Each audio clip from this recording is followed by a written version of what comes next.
Bienvenue pour cette nouvelle plongée. Aujourd'hui, on explore deux contes populaires bretons. Oui, tiré d'un livre pour enfants, c'est ça? Conte populaire breton, tome 4. Exactement, avec Papy Jean-Pierre qui raconte ses légendes à ses petits-enfants, Zoé et Sacha. Joli cadre. Notre mission, c'est de trouver un peu la magie, les secrets derrière ces histoires. La source, c'est uniquement ce livre. D'accord. Alors, on commence. Première étape, la fameuse forêt de Brocéliande. Brocéliande, rien que le nom, ça dit beaucoup. Faut pas oublier que cette forêt, qu'on lit souvent à Pimpon, c'est vraiment le cœur des légendes arthuriennes. Merlin, Viviane... Voilà, c'est un lieu chargé, mystérieux par nature. Et l'histoire nous y emmène direct. Papy, Zoé et Sacha, ils entrent dans la forêt. C'est le coucher du soleil. L'ambiance doit être particulière. Oui, le livre décrit bien, les feuilles qui murmurent, des bruits un peu étranges. Et puis, une petite lumière qui danse. Une guide? On dirait bien. Elle les mène plus loin. Papy prévient quand même, attention, la forêt, elle aime bien tester les gens. Intéressant. Et où les mène cette lumière? À un chêne immense, vraiment énorme. Le livre parle d'un gardien. Ses racines forment comme des arches. Ah, le passage sous les racines. C'est très symbolique, ça. C'est plus qu'un simple déplacement, on est d'accord. Oui, c'est franchir un seuil. On quitte le monde ordinaire. Et derrière, il débouche, dans une clairière. Mais alors là, tout est différent. Le sol brille, des fleurs un peu bizarres et surtout, Des fées? des fées, avec des ailes scintillantes. Il y en a même une qui se pose sur l'épaule de Sacha. C'est quoi cet endroit caché? C'est vraiment le cœur du mythe de Brocéliande, quoi. C'est pas juste des arbres, c'est un lieu où la frontière entre les mondes est très fine. Le chêne, là, il fonctionne comme un portail, Un portail, oui. gardien d'un passage vers l'extraordinaire.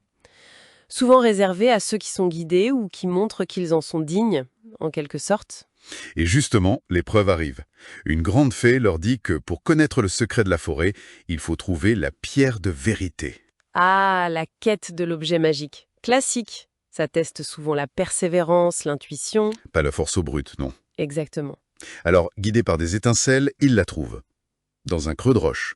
Elle a une forme de cœur. Joli détail. Et Zoé la touche. Et là, elle a des visions. Des chevaliers, des rois, puis des scènes plus proches. Des familles qui se racontent des histoires. Mhm. Et la dernière vision, c'est Papy, là, en train de leur lire des contes. Alors, le fameux secret, ce serait pas un trésor, en fait? Non, et c'est ça qui est fort. C'est pas un truc matériel. La magie, elle est pas tant dans la forêt elle-même, ou même dans la pierre. Ah bon? Alors où? Elle est dans l'acte humain. Le fait de raconter, de transmettre. La pierre, elle fait juste révéler cette vérité-là. Le vrai trésor de Brocéliande, c'est les histoires qui continuent, qui passent d'une génération à l'autre. C'est le partage qui crée la magie. C'est ça. La magie est maintenue par la parole partagée. Voilà. C'est une belle leçon sur le pouvoir des récits. Bon, on change de lieu, d'ambiance. Deuxième histoire, direction Pont-Aven Ah, Pont-Aven. et la légende de sa Dame Blanche. Attachée au vieux pont de pierre, toujours raconté par Papy Jean-Pierre. Et ce pont, c'est important, il ancre vraiment la légende dans le réel. Le livre le dit bien, il a plus que 500 ans. À Pont-Aven, ce village de pêcheurs. Hum. Que Gauguin et d'autres ont peint, oui.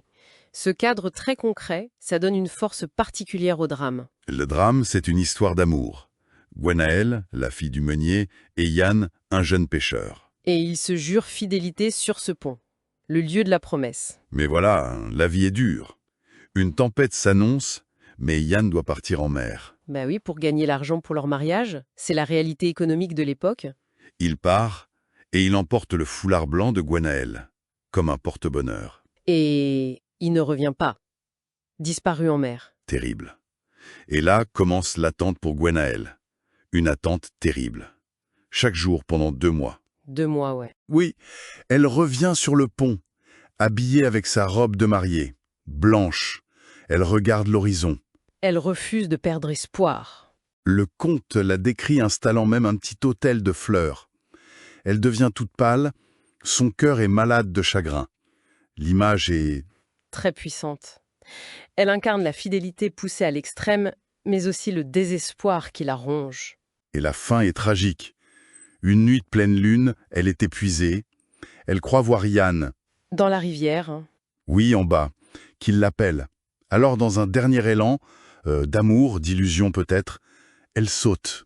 Pour le rejoindre. Ah, c'est terrible. Ça pose question hein, sur cette frontière entre l'amour absolu et la folie du chagrin. C'est de cette tragédie que naît la légende. Son fantôme, la Dame Blanche, en trait le pont.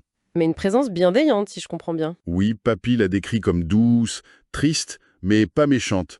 Pas du tout une figure qui fait peur. Du coup, son rôle devient protecteur. C'est ça. Exactement. Elle veillerait sur les amoureux sincères. Et elle guiderait les marins perdus. C'est une figure qu'on retrouve pas mal en Bretagne, ces dames blanches. Souvent liées à l'eau, au pont. Un amour perdu, oui.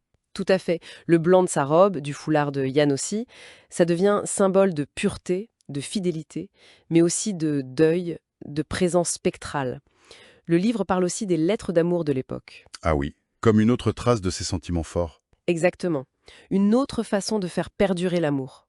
Alors, si on résume un peu ces deux voyages, qu'est-ce qui ressort?